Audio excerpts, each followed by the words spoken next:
Let's make a full print then cut sheet to make a custom composition book. Hi, and welcome to my craft room. My name is Kelsey. I also call myself Dinosaur Mama, and today we are going to change our settings to make a full print then cut sheet. Now I am doing one extra large sticker here to cover my composition book, and the settings are just ever so slightly, so you'll see there's like a little bit of space, but you can use this for any sort of print then cut. So you're really going to be able to maximize your paper. Now, if you want to see this specifically done for a sticker sheet, then let me know. I would love to make a new video on that. But today we are just going to do one big sticker for a composition book or a notebook or any sort of labeling that you want to do. With all of that, don't forget to subscribe to my channel for new crafty videos every week, and check out the link to my blog below where I have a written tutorial and over 850 free SVG files for you to download. And with that now being said, we can jump into Cricut Design Space.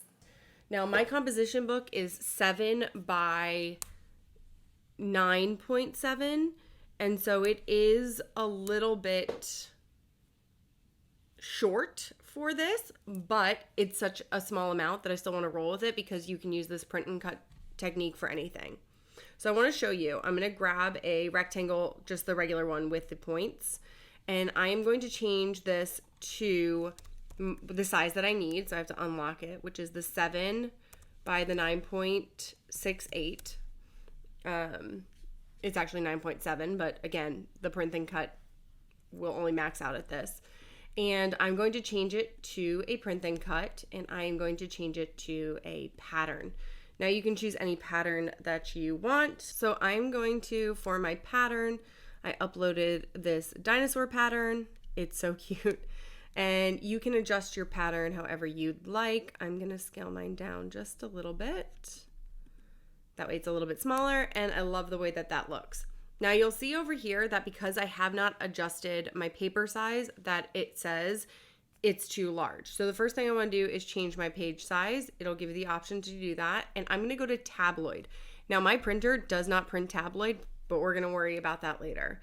I'm not worried about the resolution because honestly I've been doing it and it works. So now I am going to you can grab any shape you want, and I'm going to change it to white, and I'm going to write out my journal name on here. So if you're doing this for school, you can write out anything you want for subjects and stuff. This is just my daily journal. And one thing I really wish Cricut had still was color match, but it does not. So I'm going to align this horizontally, and I'm just going to align this like this to the center. And I'm going to change my color to as close to this pink as possible. So I'm just going to go in here and adjust it. Okay. And now what I'm going to do is I am going to first actually weld this, and then I am going to flatten everything so that it's together. So once it's ready, and you can do this with a sticker sheet, and if you'd like to see that in a separate tutorial, please let me know, because I can definitely do a tutorial on sticker sheets using the full sheet, but I just wanted to show you how to do this as well. And I'm going to go to make. I'm not worried about the warning. I'm not worried about the warnings because I'm not worried about the resolution. It was fine when I printed it and tested it out. So I clicked on this, and I'm using my keyboard to move it to the absolute corner over here. Not this one up top, but over in this corner, and I'm going to hit continue. And now I'm going to send to my printer. I am keeping on the bleed, and I am going to use the system dialog. You have to use the system dialog for this. I do not have a printer that can print tabloid paper. It's going to pop up my printer settings. I am going to go in here and change this to letter. It is going to max out that page. It's fine. You're okay if you do that.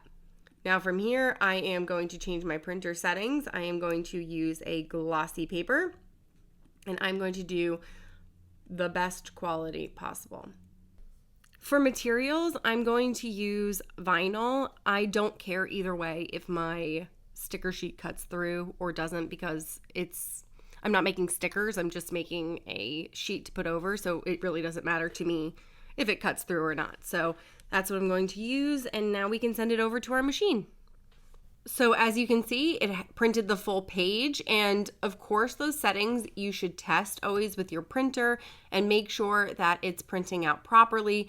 Before I did this, I made sure that the registration lines would print like this, and I just did a draft print in black and white to make sure it fit on my paper. So make sure all of your dimensions are right, and then you can line it up just like you would any other sheet. I know it said it needed a 12 by 24, but I used a 12 by 12 mat and it worked just fine. I'm going over my glossy paper with a white crayon. This just helps my registration marks get read for some reason. I don't understand why this is a thing with Cricut, but you could always place a little bit of paper below the registration lines on the bottom if you feel like it's not going to read. But my Cricut read it just fine, so here is when I sent it through. What's really nice about this is we can use more of our paper. For some reason, when you pick the 8.5 by 11, it just cuts off so much with the Print Then Cut. And obviously, like, we're able to use more. It's just that Cricut hasn't figured out those settings yet. And by doing this, it gave me so much more room, and I was able to do this full sheet.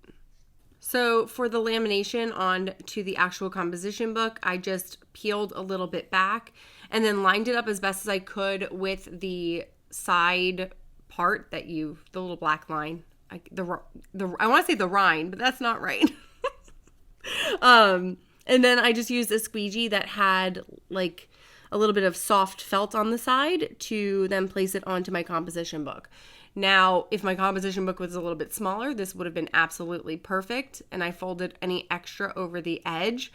But again, the whole point of this was that we can really maximize an 8.5 by 11 piece of sticker paper for our Print Then Cut sheets. So it is doable, and I was so happy with the result. Thank you for joining me as we made our extra large sheet today in Print Then Cut in Cricut Design Space. If you enjoyed this tutorial, don't forget to give it a thumbs up. It helps me so much. Subscribe to my channel for new crafty videos every week, and share this with one of your crafty friends who wants to utilize their entire page when they're making Print Then Cut images. I will see you soon in my craft room, and stay crafty.